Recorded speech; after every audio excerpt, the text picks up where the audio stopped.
Assalamualaikum warahmatullahi wabarakatuh. Waalaikumsalam warahmatullahi wabarakatuh. Alhamdulillahirrahmanirrahim. Asyhadu an la ilaha illallah wa asyhadu anna Muhammadar Rasulullah sallallahu alaihi wasallam wa ala alihi wa ashabihi amma ba'du. Alhamdulillah pada kesempatan ini kita bisa berkumpul dalam dakwah. Alhamdulillah pada malam hari ini kita ada kedatangan seorang tamu.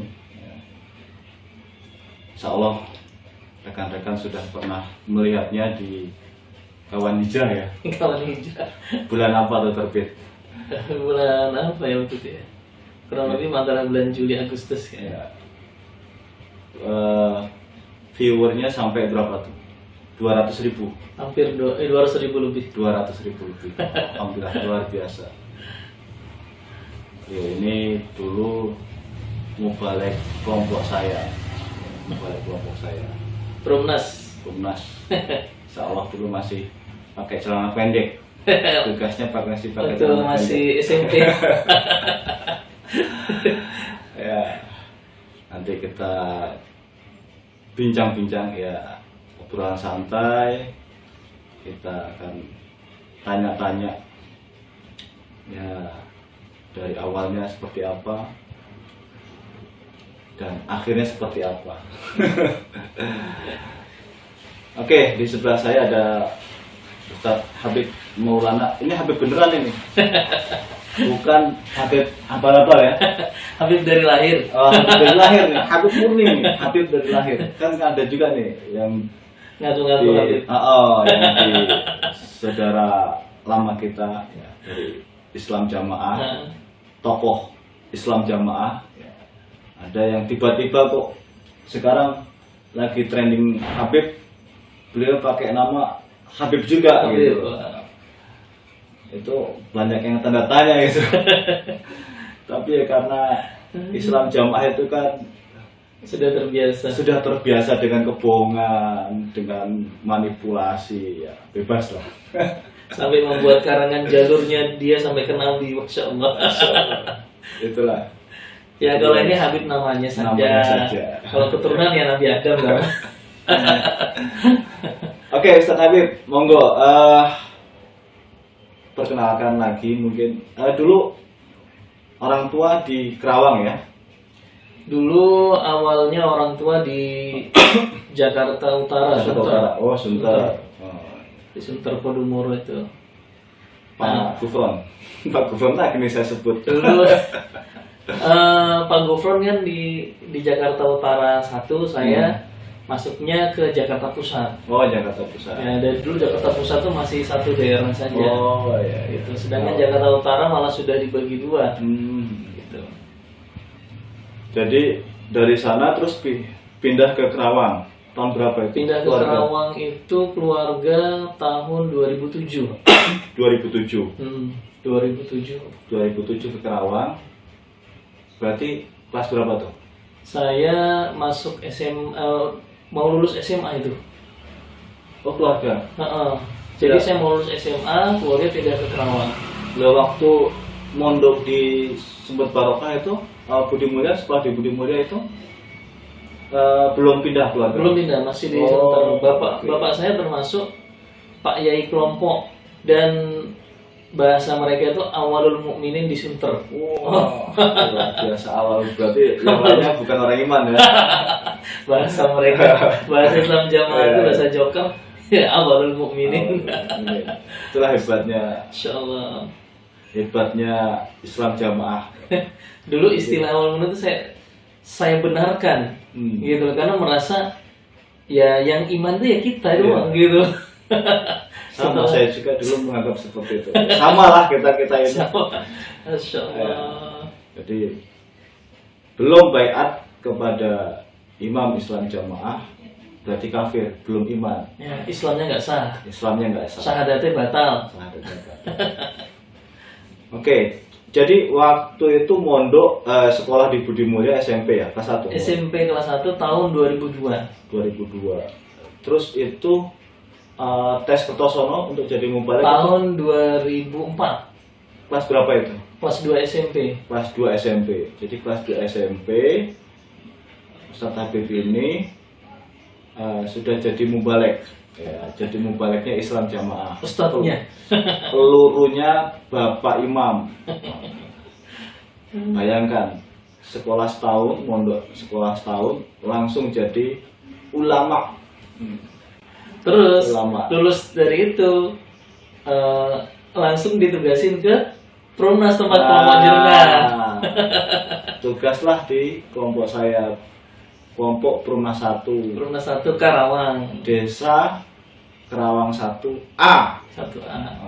Dulu itu baru nyapih kelompok Karaba dulu. Oh iya. Mas Umar dulu Mas ininya. Umar. Gitu. Jadi dulu masih celana pendek, ngajar di kelompok saya. Kelompok. Yang saya ajar ada kelasnya S1, S2, S3. Masya Allah. Dulu sering main ke rumah saya ya. Ya. Nah, yang saya ingat waktu main ke rumah jenengan itu terutama pas bacain teks itu loh, Mas. Ya.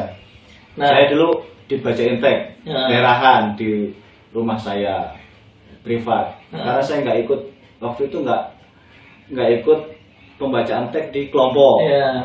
Terus Mas Habib ini datang ke rumah saya bacain teks. ya betul. Terus gimana? Nah, pas bacain teks itu saya masih inget itu.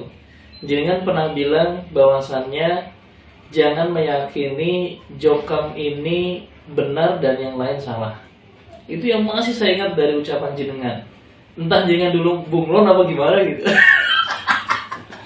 Tahun 2004 ya, Pak.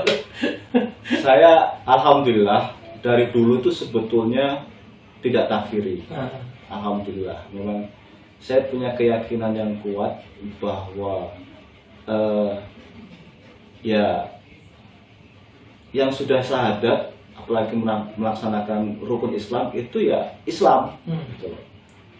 Cuman tadi masih apa ya, terkena subhatnya lah. iya. Masih wajibnya meyakini wajibnya berimam. Jadi gini, pelin-pelan lah, katakanlah pelin-pelan.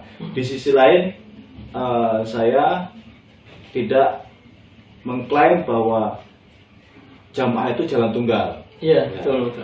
Cuman di sisi lain masih berat untuk tidak mengakui bahwa imam itu bukan pengesah keislaman. Gini, bukan wajib ya. Imam itu bukan sesuatu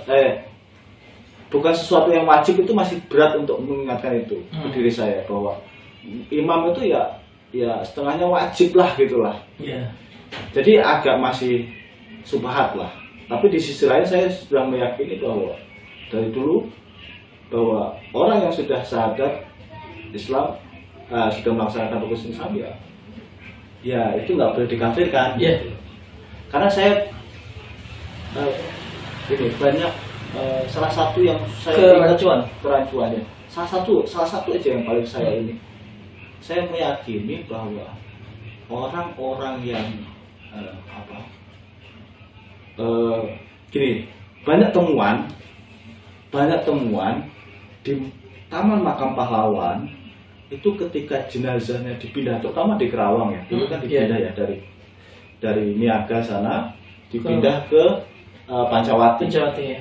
Itu banyak kasus ketika diangkat jenazahnya ini masih utuh padahal sudah puluhan tahun.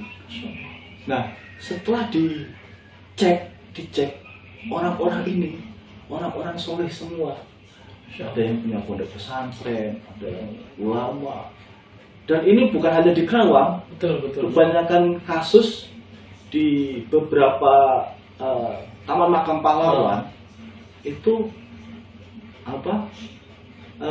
rata-rata dipindahkan itu dalam keadaan utuh jenazahnya, dan itu rata-rata itu bukan orang jokam, bukan orang Islam Jamaah, bukan royanya Bapak Imam, bukan.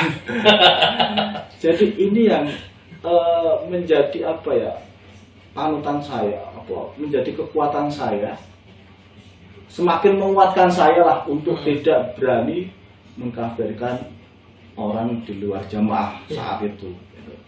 Maka saya pun bergaul dengan siapapun. Lah, ini kok yang diajak ngobrol kok mas saya? Iki sing di podcast opo?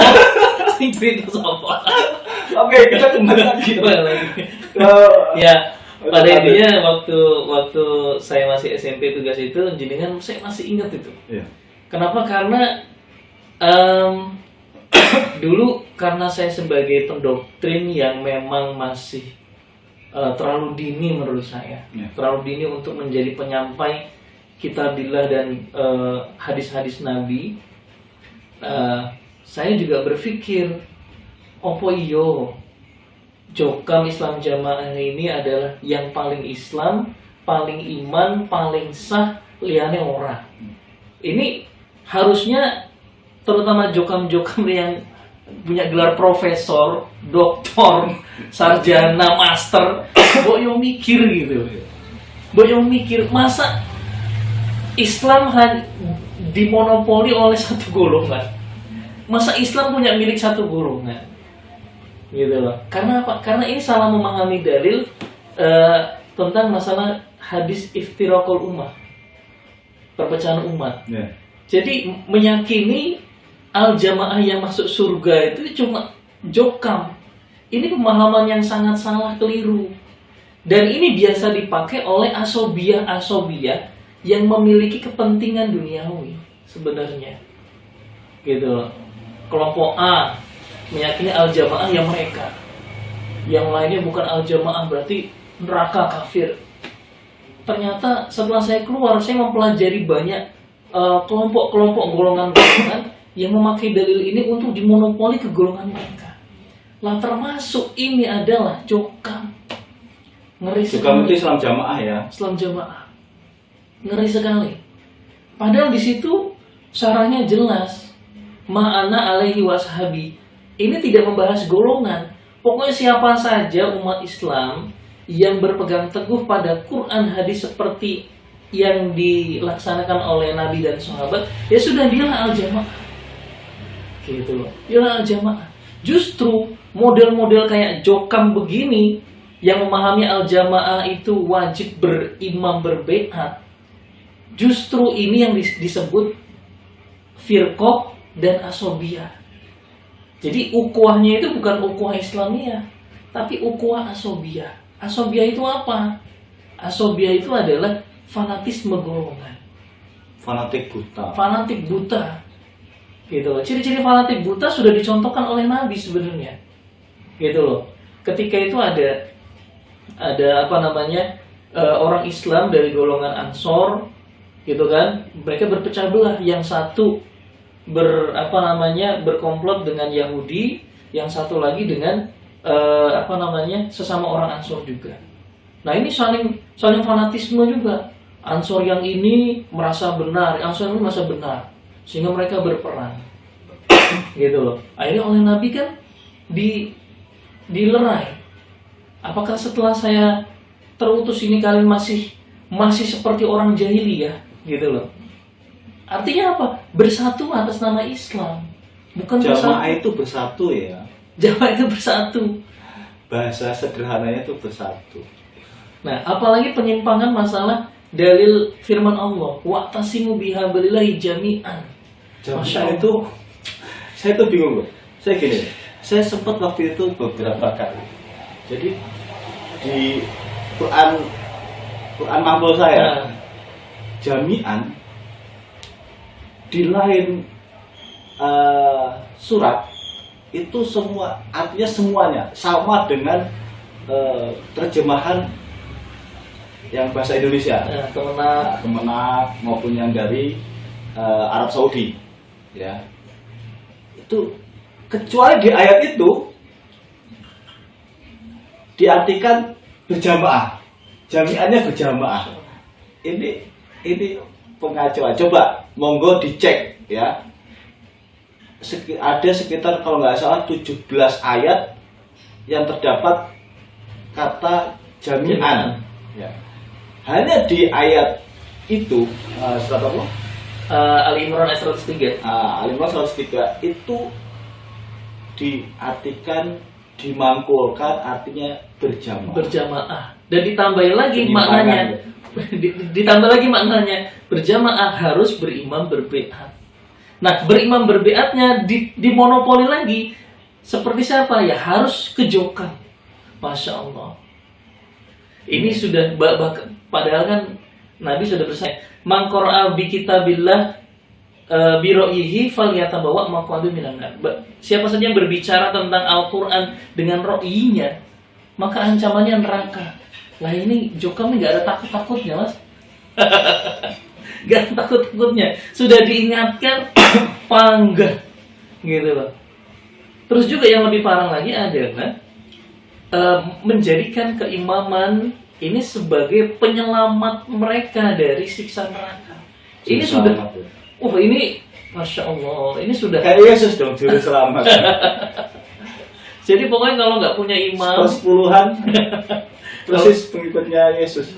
Intinya akidahnya jokam ini gaduh-gaduh. Ada yang niru Nasrani, ada yang niru Yahudi, ada yang niru Syiah, gitu loh. Gaduh-gaduh, ya. Insya Allah.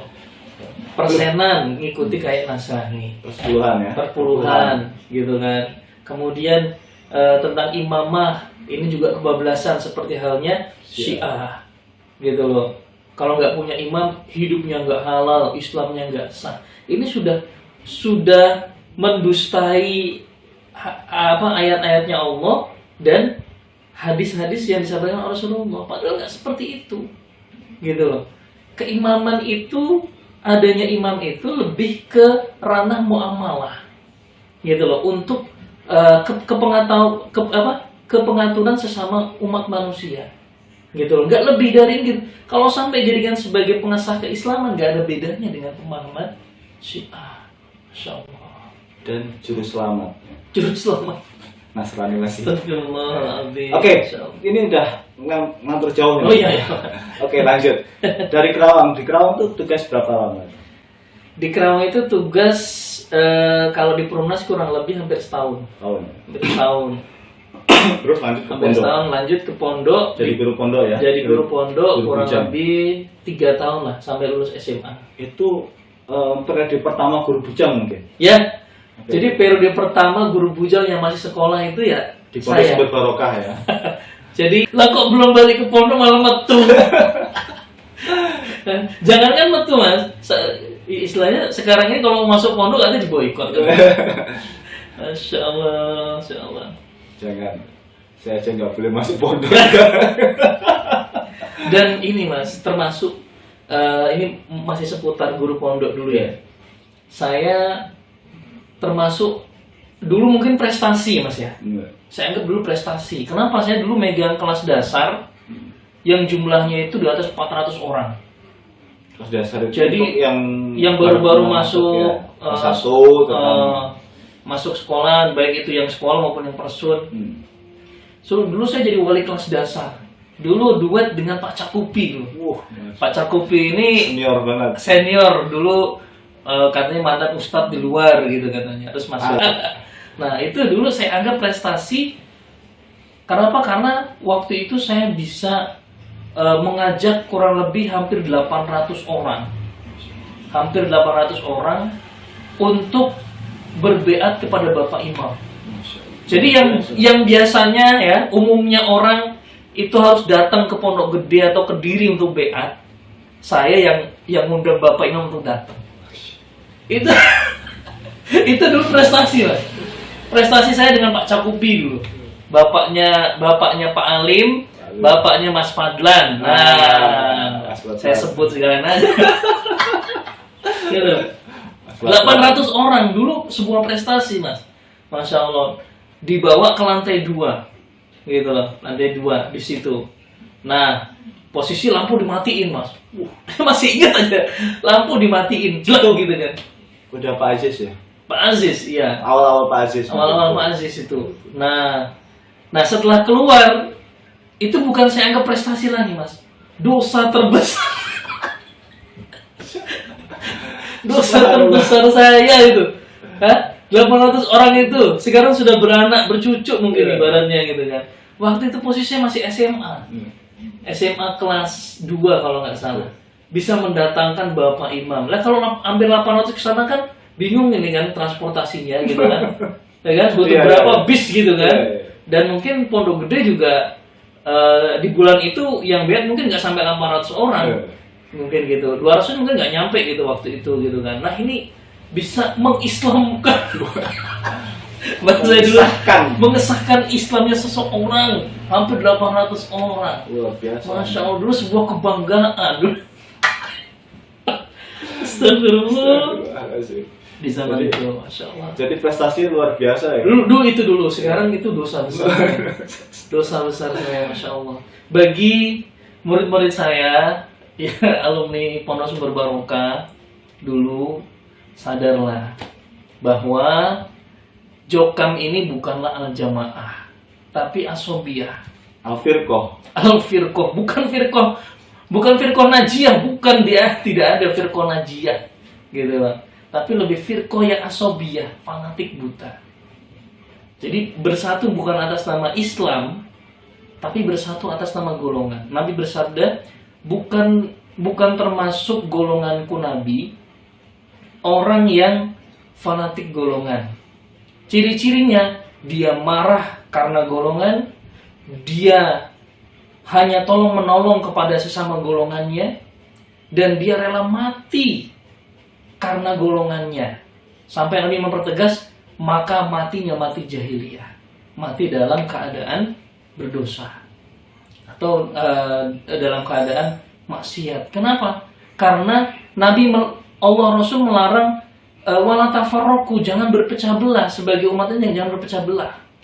Tapi justru kelompok inilah, kelompok model seperti ini dan lain-lainnya, termasuk juga ada yang kayak gini nih contohnya. Ini yang memecah belah umat Islam. Begitu. Jadi boleh dibilang Khawarij ya. Ya. Khawarij. Kalau zaman Ali, Muawiyah, Khawarij itu diperangi. Ya. Jadi meskipun Ali sama Muawiyah berseteru, tapi mereka kompak dalam menangani Khawarij. Mereka bersama-sama untuk memerangi Khawarij karena mereka keluar dari Islam. Karena salah satu cirinya adalah mengkafirkan orang yang tidak segolongan. Iya. Termasuk itu, terutama mantan-mantan murid saya, belajarlah sejarah. Terutama sejarahnya antara Ali dan Khawarij itu.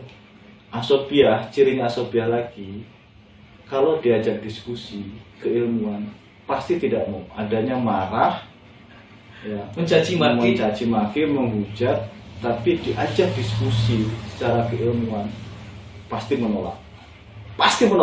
Coba kalau ada orang-orang pengikut Islam jamaah yang merasa benar, yakin bahwa ilmunya adalah benar, dijamin benarnya, monggo, ayo diskusi kita bareng. Ayo kita live. Itu cirinya. Ya. Karena Monggo bagi murid-murid Ustadz Habib ya, terutama yang pernah saya kumpulkan di Masjid Lantai 2 kurang lebih tahun 2006-2007 gitu ya. Nah, terus beat ya, ketahuilah itu beat batil, imam batil gitu. Dari dulu yang namanya seorang imam itu adalah penguasa sebuah wilayah, dan beat pun tidak rakyatnya satu persatu untuk ini, tidak diwakili oleh para menteri-menterinya gitu loh. Nah di Indonesia karena tidak seideal negara Arab, makanya tetap imam kita adalah presiden gitu loh. Imam kita adalah presiden, dan sudah ada nas dari Nabi bahwasannya zaman akhir nanti akan ada pemimpin imam yang tidak sesuai dengan petunjukku. Terus apa perintah Nabi? Fasma wa ati, tetap taat, mendengar dan taat. Nah di Indonesia ini teman-teman semua ya, sholat masih boleh, ya kan? Haji malah masih boleh, berkurban boleh. Yang memfasilitasi haji adalah Pemerintah. Masya Allah. Yang mengeluarkan buku nikah Pemerintah. yang menjadwal puasa dan lebaran siapa? Pemerintah. Lah, terus fungsinya imam Anda untuk apa? Kalau ada orang warga Indonesia baik Islam jamaah maupun tidak ada masalah pasti diurusnya ke pengadilan. Pengadilan. Jangan bawa-bawa keimaman. Lah, Nabi bersabda, as-sultanu dzilullah wa rumhuhullah fil ard. Penguasa itu, imam itu, amir itu adalah naungan Allah di bumi, melindungi orang yang ada di wilayahnya. Itulah sultan, bukan sultan abal-abal. Gitu. Dan lagi amir adalah bagian dari furuk, bukan usul. Nah, itu harus dipisah. Ya. Jadi kalau usul itu adalah rukun iman, rukun Islam. Ya. Amir dan lain-lain adalah furuk, muamalah untuk kemaslahatan. Andai kan pun tidak ada pemerintahan, kok tetap dia melaksanakan rukun iman, rukun Islam, ya sah. ya. Gitu. Andaikan pun dia di negeri manapun, di Amerika, di Rusia, ya selama dia melaksanakan rukun Islam, rukun iman, ya dapat jaminan surga, gitu. Dapat jaminan syafaat Rasulullah. Gitu. Jadi masalah keamiran, masalah kepemimpinan itu ingat bukan usul, furuk. Jadi kita bebas, kita bisa jadi warga negara manapun. Ya, betul. Mungkin sampai jadi warga negara Korea Utara pun nggak masalah. Nah, termasuk ini Mas, yang jadi logika dasar aja. Yang jelas-jelas Mekah itu the real sultan, the real amir, benar-benar seorang amir. Nah, kalau ada warganya yang pindah ke warga negaraan ke Indonesia, masa dibilang murtad? Harusnya boyo mikir. Kan gitu. Logikanya kan? Apa terus kemudian murtad gitu kan? Karena dia ngikuti aturannya ada di Indonesia. Gitu kan? Begitu pula sebaliknya. Gitu. Itu aja nggak dibilang murtad. Lah ini loh, keluar dari ormas ya, gara-gara contoh saya nih, saya ngajak pengurus Sa'ru'iyahnya agar jangan mengkafirkan orang Islam di luar Jokam. Lah kok malah dibilang, oh berarti pemahamanmu sama seperti orang-orang yang sudah murtad itu. Lah, akhirnya saya ditanting. Kamu meyakini nggak kalau di luar Jokam ini kafir? Saya jawab tidak. Oh berarti kamu lebih baik keluar dari Jokam. Ya sudah, saya keluar dari Jokam karena nggak mau mengkafirkan, nggak mau punya keyakinan. Nah itu disebut saya murtad. Kafir. Ya itu. Oke, kita lanjut lagi nanti sambil terus. Ya. Dari Kerawang lulus SMA ya. Terus kemana? Saya tugas kemana? Mondok Adis Besar dulu di Bogor. Oh di Bogor. Budi Agung. Budi Agung. Nah di Budi Agung. Apa itu? Ngisi apa? Saya waktu itu awal masih Ibnu Majah jilid 1 waktu itu. Jadi saya sempat menghatamkan Ibnu Majah jilid 1, Bukhari, Muslim, Abu Dawud. Tapi pas Nasai saya udah pergi ke Jogja. Nah gitu. Nah selama di Pondok Budi Agung Bogor ini, gitu kan? Ya. Ini kan kelasnya ulama-ulama, calon-calon ulama level tinggi. Wow, hadis besar. Gitu kan? Gitu kan. Tapi Masya Allah, waktu saya mondok gitu ya, mohon maaf nih, hadis besar. Yang namanya, mohon maaf nih, yang namanya musik itu satu hal yang lumrah di dalam kamar. Bahkan kalau nggak musikan itu kayak nggak asik. Seorang ulama mengkaji hadis besar yang di luar itu belum tentu yang mengkaji Bukhari itu orang-orang yang sembarangan, orang-orang top. Orang kalau sudah mengkaji hadis Bukhari berarti orang yang top dalam segi ilmu alat, ilmu-ilmu yang lain yang mendukung itu. Lah ini nggak punya ilmu alat, nggak ngerti kaidah usul fikih, nggak ngerti kaidah usul juga, sudah mengkaji hadis besar Bukhari, Muslim dan sebagainya, kutubus sittah, tapi masih menghalalkan yang namanya musik. Itu hari-hari itu. Mubaleknya dulu siapa? Gurunya siapa? Gurunya dulu ada guru yang pertama Pak Wilnan. Oh, teman saya Wilnan. yang hitam-hitam. Ya, Ah, ini juga beliau ini sebenarnya. itu teman mondok adik besar saya di Blitar. Nah, beliau ini juga kuliah di luar sebenarnya. Jurusan apa sih namanya? Syariat apa pokoknya gitulah. Pokoknya antara usuluddin atau mungkin yang sebagainya gitu kan. Atau apa sih dakwah gitu loh. Nah, sebenarnya beliau juga ngerti wawasan, cuma nggak tahu kok sampai detik ini saya saksikan masih menjadi pendoktrin kuat di dalam Jokam. Yang kedua Pak Rudi. Nah, dulu Saya mungkin kenalnya Pak Yunan. Pak Yonan, karena mungkin itu teman saya mondok Bukhari, hadis besar di Blitar, Sukosewu. Oh, berarti seangkatan ya? Iya.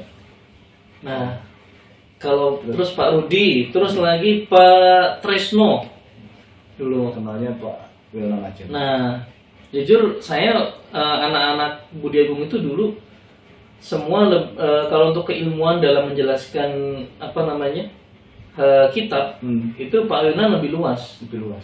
Gitu. Namun sayangnya itu tadi kayak masih dalam tempurung, Mas. Mudah-mudahan nanti Ya. Allah memberikan hidayah. Amin amin. Nah, kepada alumni apa namanya hadis besar Bogor ya, cobalah Anda berpikir, masa yang mengkaji kutubus sitanya cuma Jokam doang? Masa yang sah ngaji kutubus sitah masa cuma Jokam doang? Gitu lah. Sampaikan ke Pak Wilnan, salam buat Pak Wilnan yang keilmuannya luas dan sudah bisa bahasanya ngerti lah keilmuan di luar sana. Insya Allah sampaikan salam dari Habib. Kapan-kapan aja ketemuan dengan temannya juga. Ya, mudah-mudahan lah kita doakan bersama. Amin amin. Terus setelah hadis besar itu di Bogor, pindah tugas ke Jogja. Tugas ke Nah, Jogja. jadi sebenarnya saya di Bogor itu masih betah, Mas. Maksudnya belum selesai. Pengen sampai selesai kan? Karena nasai Tirmidzi belum gitu kan. Nah, itu pun saya juga alhamdulillah dapat beasiswa. Beasiswa bantuan dari Sabilillah Bogor. Oh, gitu. Saya juga bersyukur sih sebenarnya. Jadi kalau dibilang apa namanya saya rugi itu nggak rugi sebenarnya, saya banyak untungnya di Joka, Mas. Iya. Gitu loh. Mondok cuma 2 tahun bayar mandiri, Mas. Iya. Nah, kelas 3 dibiayai Sabilillah karena tugas. Kelas 1 sampai kelas 3 SMA juga jadi guru pondok gitu kan, dibiayai juga. Oh, dibiayai ya? Dibiayai gitu kan. Jadi bayar SPP-nya dari hasil ukro, makan gratis, tinggal gratis gitu kan. Sebenarnya saya nggak rugi, malah justru saya untuk berterima kasih dengan Jokam sebenarnya, gitu loh. Nah, rasa terima kasih saya ya mengingatkan doang gitu loh, agar jangan begitu, jangan mengkafirkan gitu loh. Nah, kembali lagi ke Pondok Bogor tadi, sebenarnya saya belum selesai, belum mau keluar, Mas. Tapi teman saya orang Pemalang, Misbahul Huda. Wow. Misbahul Huda Al-Farisi. Ya. Dulu ya apa senior Budi Mulya. Ya. Mas Misbahul Huda ini dia pas kuliah di UNY Jogja. Oh, iya. Gitu loh. Nah, dia butuh, dulu dia masih militan banget tuh di Jokam itu dia tuh. Sebagai Hukum ya, Fakultas Hukum. Fakultas Hukum. Oh, Nah, iya. sebagai penggerak juga lagi di sana itu. Nah, saya ditelepon, Bib, gue butuh mubalek yang apa namanya keilmuannya inilah di atas rata-rata lah. Waduh. Rata-rata. Mentang-mentang udah atam hadis besar berapa udah di atas sekian gitu kan. Telepon ini. Pokoknya gini lah, akhirnya saya mikir-mikir tuh, apa saya ninggalin ini, sayang banget beasiswa kan, gitu kan, beasiswa besar, udah dibantu sama daerah gitu kan, terus apa saya tinggal, udahlah, saya kayaknya saya lebih milih tugas lah, kayaknya sudah setahun udah cukup lah, ada besar segini lah gitu kan, karena di kelompok kan paling cuma himpunan, udah gitu kan, himpunan deh, akhirnya Saya ke Jogja itu dari Huda itu, lantaran di Jogja itu sampai 3 tahun mas saya di Jogja. Masya Allah. 3 tahun ya. Sampai tahun 2000. Dari 2009 ya kan setahun 2008 tuh. 2008 di Bogor, 2009 ke Jogja sampai 2012. 2012. Jogja mana tuh? 1, 2? Jogja 3. Jogja. Daerahnya Daengan. Oh, Daengan. Daengan dekat Benteng Velderbok itu loh. Daengan itu kan berarti ya senior-senior di sana dong. Iya, Daengan. Daengan. Luar biasa. 3 tahun, tapi saya tugasnya di Paan ya? Paan ya? Ya, Pak Aan. Paan ya? Nah, Pak Aan tuh ada di kelompok saya. Oh, satu kelompok. Pak Aan yang putih kecil itu kan? Emang daerah sekarang? Oh, yang bukan Pak Aan itu. Kalau saya ada Pak Aan, Agnia, Daengan. Oh. Gitu loh. Nah, dia ada di kelompok saya dulu. Gitu. Saya di kelompok Gonjen. Desa Kasihan. Taman Tirto, Bantul. Di situ. 3 tahun. 3 tahun. Habis dari sana, berarti banyak waktu di sana banyak mahasiswa. Banyak. Berarti mahasiswa. Banyak mahasiswa, bahkan hampir mau kepincut mahasiswa. termasuk istri saya juga mahasiswa sana. Saya ketemu istri saya itu kan adik kelas saya di sini. Terus dia kuliah juga di Jogja dulu ngambil kebidanan, walau nggak sampai selesai.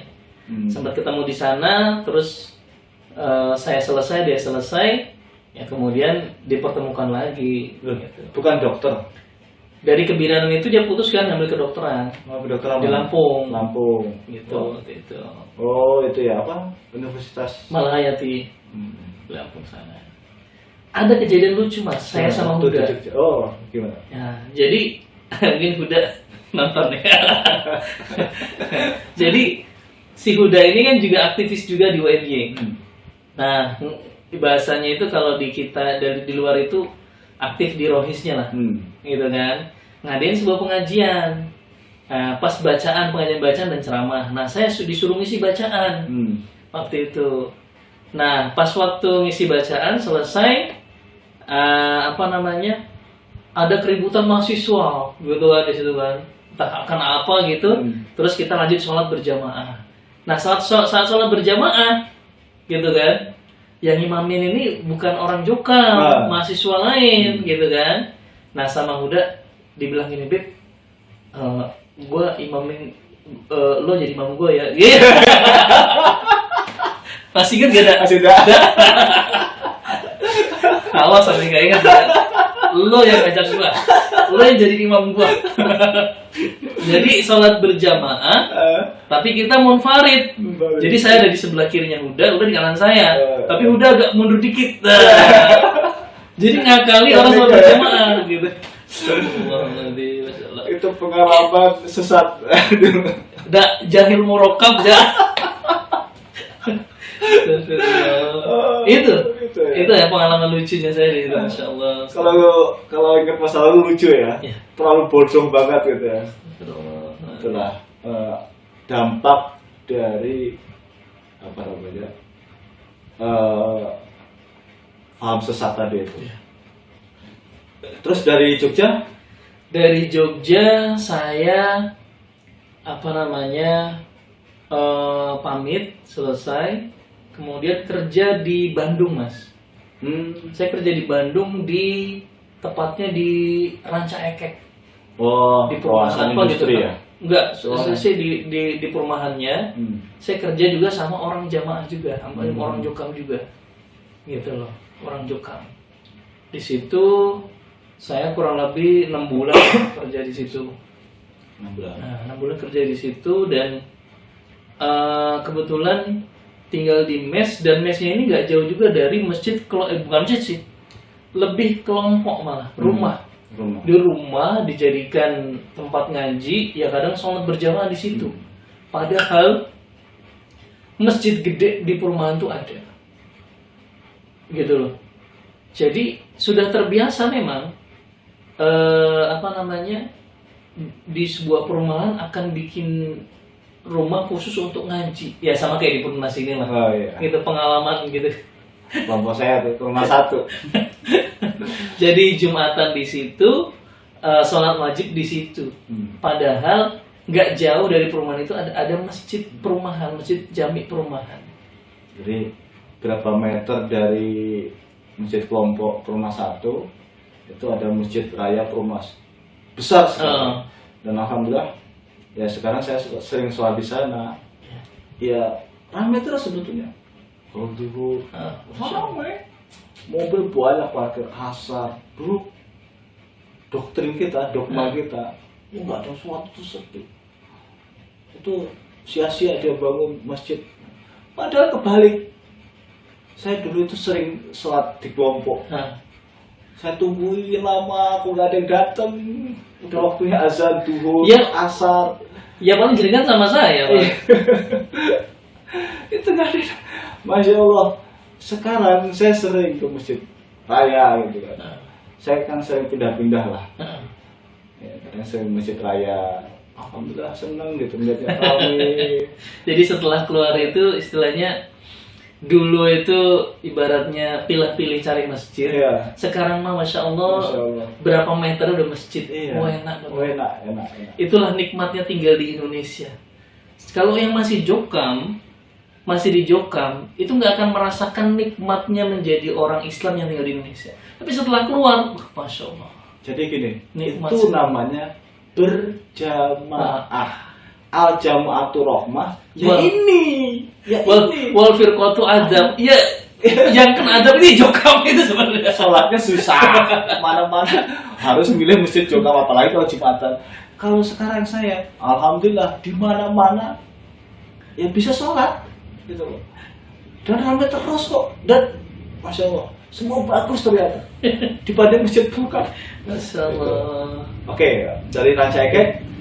Dari Ranca Ekek itu saya intinya punya pengalaman bahasanya itu termasuk bekerja dengan sama orang Jokam. Gitu kan, sesama orang Jokam. Ya sesama orang Jokam ibaratnya banyak juga. Kan dulu kan saya tahunya kan lurus ya dari pondok, hadis besar, tugas kan tahunya Jokam tuh apik gitu kan, karena nggak boleh keluar. Setelah keluar ternyata wakeh arek-arek Jokam sing ngerokokan lah, sing boncengan pacaran lah, sing celana yang lembreh lah, sing wah Masya Allah. Sampai yang bahasanya, sampai yang berbuat zina sampai punya anak pun banyak. Setelah saya keluar itu baru, maksudnya setelah saya keluar dari aktivitas kepengurusan Jokam ya Mas ya, Masya Allah, kok yang gini gitu kan? Apakah ini sebuah kebenaran gitu kan? Di sana itu waktu di Bandung, terus kemudian sholat itu saya selama di Ranca Ekek Mas, saya nggak pernah sholat di masjid. Bayangin, nggak pernah sholat. Padahal dari mes kantor saya ke masjid itu jalan kaki nyampe gitu Mas. Warka'u ma'ar roki. Warga rumah Roki ini nggak kepake. Rukulah bersama orang-orang ruku. Masalahnya sholat berjamaah. Selama kurang lebih 6 bulan saya nggak pernah ke masjid. Masya Allah. Mengaku yang punya kunci surga. Mengaku punya kunci surga. Masya Allah. Terus kunci-kunci disembunyiin. Boyo mikir tuh mikir. Astagfirullah. Nah, habis dari Ranca Ekek itu saya pulang ke rumah Mas. Pulang ke rumah saya kurang lebih nenangin diri dari segala aktivitas. Karena kan fokus ke Jokam terus dulu, aktivitas Jokam terus kerja, relax kerja dulu, cuma relax ya dari aktivitas Jokam. Pulang ke rumah benar-benar istirahat. Saya dijadiin ketua muda-mudi kelompok di Lemah Mulia waktu itu. Sampai sempat beberapa kali ngajar juga di pondok Lemah Mulia. Sama saya sama Pak Abdurrahman. Dulu selama saya di Wah, mantan paku bumi Islam gelombang pertama Islam Jamaah. Nah, teman-temannya Pak Gus Dur wis podo metu. Karek Pak Gus Dur wae gitu kan. Ya, termasuk Pak Abdurrahman, terima kasih juga sama Mas Darus, Mas Huda, terus Pak Uji teman saya. Ya, nah itu kita belajar dulu Nahwadih, Nahu Sorof tapi yang Nahwadih. Nah itu setelah saya pelajari Nahwadih ini bahasanya ada 3 jilid. Ini pelajarannya cak SD, SMP, SMA bahasanya. Tapi kita baru belajar, gitu loh. Untuk suatu buah ya istimewa. Tapi alhamdulillah lah, waktu itu ya alhamdulillah basic lah. Pak Durrahman sudah mengajari ya, saya tak syukuri, terima kasih. Jazakallahu khairan. Jenengan juga Pak Durrahman dapat salam dari Mas Bekti. Mas Bekti ya, nanti silahkan nih. Mas Dara juga sama, dapat salam dari Mas Bakti gitu kan. Karena katanya teman-teman Haris besar juga itu Mas Dara itu. Gitu. Nah, selama 3 bulan di Lemah Mulia jadi bantu pondok, kemudian apa namanya, bantu kelompok. Jadi itu. Nah, termasuk pas saya di sana, Cak Lubis tugas di situ. Cak Lubis official. Cak Lubis. Oh, dia pernah di Karawang dong? Pernah. Saya nggak tahu ya. Dia pernah tugas di mana? Di Tahun Lemah berapa Mulia. sih? Tahun berapa sih? Tahun 2012. 2012 saya ada di sini dong. Harusnya ada. Dia di kelompok situ. Saya nggak. Oh, saya dakwaan saya apa waktu itu ya? Ini masih PPG loh ya? Ya udah ya PPG kan wakil Ya ketua. PPG dulu. Nah, ya, kan daerah saya, tapi saya nggak pernah. Oh, oke. Saya pantas kayak pernah lihat dong. Iya. Oh, betul. Cuma saya nggak hafal ya. Nah, saya terlalu fokus di daerah. Cak Lubis itu mas, Cak Lubis itu tugas di kelompok situ tuh nggak sampai selesai bahasanya. Oh, gitu loh, nggak sampai selesai. Nah, Lubis. Pantas kok waktu itu sempat berdiskusi. sampai aku digoblok-goblok. Nah, termasuk, kalau keluarga aku itu kan kalau sama mubalik gitu kan, sama mubalik itu welcome, datang aja, datang. Pokoknya kalau makan tinggal ngomong. Yeah. Nah, termasuk Cak Lubis ini sering ke rumahku untuk ya sekedar ngobrol, terus tak tawarin makan gitu loh. Pokoknya wis kayak dulur lah. Tapi kan berarti junior dong. Ya juniorku jelas. Gitu Tapi kan. kok kayak waktu kemarin kok kayak yang senior banget gitu. Lah kan perlu dijaga. Guyurnya jaga. Perlu dijaga. Masya Allah. Nah itu pas aku di sana ya posisinya dia masih tugas di situ gitu. Makanya kenal sama keluargaku juga. Dan kebetulan keluarga aku tuh bapak, apalagi bapak itu kan welcome sekali gitu loh sama membalik itu. Monggo walaupun seadanya ya semoga gitu kan. Itu tahun 2012. Dari Lemah Mulia terus pindah ke Jakarta. Terus ke Jakarta itu niatnya saya mau ini mas, mau kerja. Karena saya sudah megang S1, kemudian saya ke Jakarta niatnya mau cari kerja, tapi sama teman bapak saya waktu itu ketua Mubalik Pak Sarwono, ketua Mubalik Jakarta Pusat. Habis sholat asar ketemu dia, itu terus tanyain, loh Bib, kamu gimana kabarnya bapak? Gini kan, oh gini. Kamu mau ada peluang apa di sini? Rencana mau cari kerja pak. Gitu kan.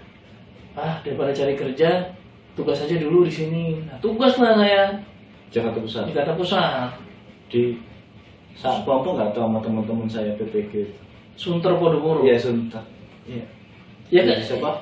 Mas siapa yang kakak beradik itu? Mamat sama Aziz. Nah, Mamatnya udah hijrah. Iya, Mamatnya udah hijrah. Nah, Mamat itu keluarga cuma tinggal 2 yang belum. Aziz sama bapaknya. Kapan itu ya sempat berkomunikasi dengan Mas Mamat? Ya, waktu di sini apa di mana ya? Sempat kok berkomunikasi. Iya, pas kesini datang kesini dia. Pengajian di Baitur Rahman ya? Iya, waktu Pak masuk ke sini juga. Iya. Jadi Mas Aziz yang bertahan ya? Iya. Satu kelompok itu ya? Oh, beda desa. Beda desa. Saya posisinya tugas di kelompok yang jejer masjid daerah. Jadi waktu itu saya tugas kalau itu desa ya mereka? Iya, desa. Satu komplek kamu masjid desa ya? Iya, masjid desa. Gitu. Nah, saya pernah kesana soalnya. Nah, saya tugas di kelompok yang memang jejer sama masjid daerah. Jadi saya ngajar kelompok iya, ngajar pondok iya waktu itu dua job gitu kan waktu sekalian. Nah itu dari tahun 2012 mas, 2012 Oktober, saya masih ingat Oktober itu loh, 2012 Oktober. Pondok itu namanya pondok apa? Pondok Al-Muflihun. Al-Muflihun. Oh, sama masjid desa saya, Al-Muflihun. Oh, Yang di mana? Bukun. Oh, Bukun tuh Al-Muflihun. Oh, iya. Bukun. Bukun.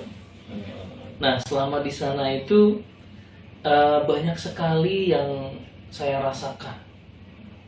Terutama tentang pemahaman-pemahaman yang mulai banyak ditanda-tanyakan lah bagi saya. Yang tantangannya besar. Yang pertama itu tentang masalah celemat-celemut uang sabilillah. Ada juga. Ada, gitu loh. Seolah-olah benar kata Nabi bahwasannya harta sabilillah akan jadi jarahan. Itu benar terjadi di dalam situ. Tidak perlu saya sebutkan banyak.